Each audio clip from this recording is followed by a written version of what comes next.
getting back in the saddle can be a difficult thing to do sometimes, because we'll have breaks, we'll have distractions from our regular routines.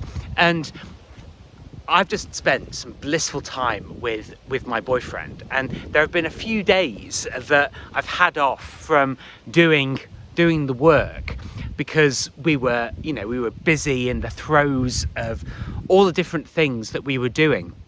But honestly, this stuff that we believe matters really doesn't. And I firmly believe, I've been thinking about this on my way here, that I firmly believe that not allowing yourself into excuse making is the most important thing, and just to get back to doing the work that you actually need to do. And there are any number of ways that we can tell ourselves that we've done the wrong thing, that we're not doing everything perfectly. And I'll tell you what, I see so many people looking for the definitive plan and the perfect morning routine. And in order to build a following on Twitter and to get clients, you must do this and you can't do that. But we're all different.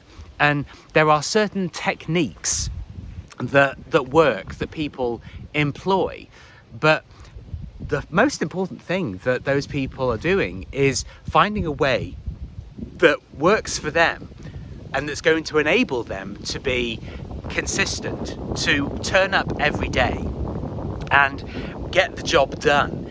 And if you think about it, in 5 years' time, will you care whether you did a certain task at a certain time of day? I've said this before. Believe me, I'm reminding myself, because I think one of my greatest fallbacks is just how incredibly harsh and judgmental I am towards myself. I don't think there's anybody in the world that's more harsh to me than myself. And I think this is a big, big problem. And part of that, okay, is a consequence of wanting to do things properly, of wanting to achieve my big shiny dreams, make them a reality, which I know that I can do, because I hear stories of other people's journeys to success and think, yeah, I can absolutely do that. And I also do firmly believe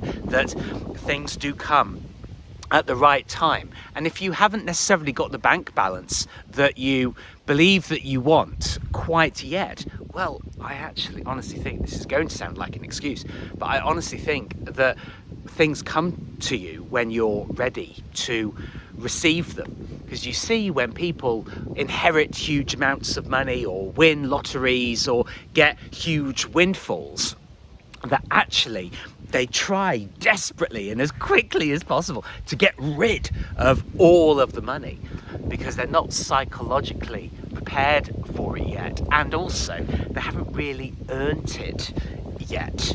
And in order to get the riches that you want, well, what does that mean? Well, it means you have to put in the work. You have to be willing to make the sacrifices. And this is why I talk using phrases like, stop saying, that I have to do this. Start saying that I get to do this.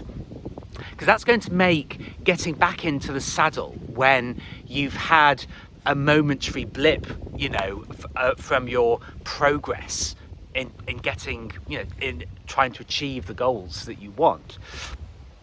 It's going to make it much easier to get back in the saddle if you're telling yourself, oh my God, this is such a privilege that I actually get to do this every day. I get to wake up at what time I want. I get to be the person that I am in the tweets that I'm doing. I get to communicate my message in my way. That's a real privilege. And I get to interact with people every single day. And there are any number of inspirational and influential and wise people out there that you can actually develop relationships with. And I'm not saying that it's all a bed of roses, because obviously it isn't. It's difficult sometimes, but you know what I honestly feel is more difficult?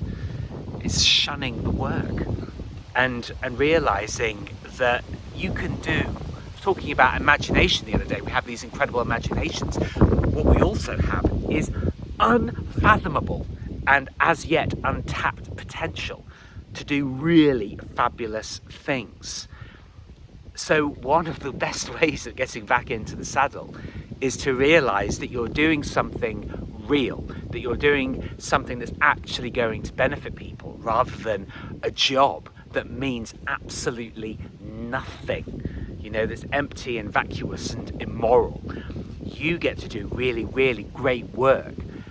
And believe me, even on Twitter with however many hundreds of millions of followers, there is a market for the skills and enthusiasm and knowledge that you have. And if you really work at it and work at it consistently with a positive and grateful attitude, and that you acknowledge the things that you have already done and that you are doing, believe me, getting back into the saddle and achieving all the beautiful things that you really want is actually much closer than you think.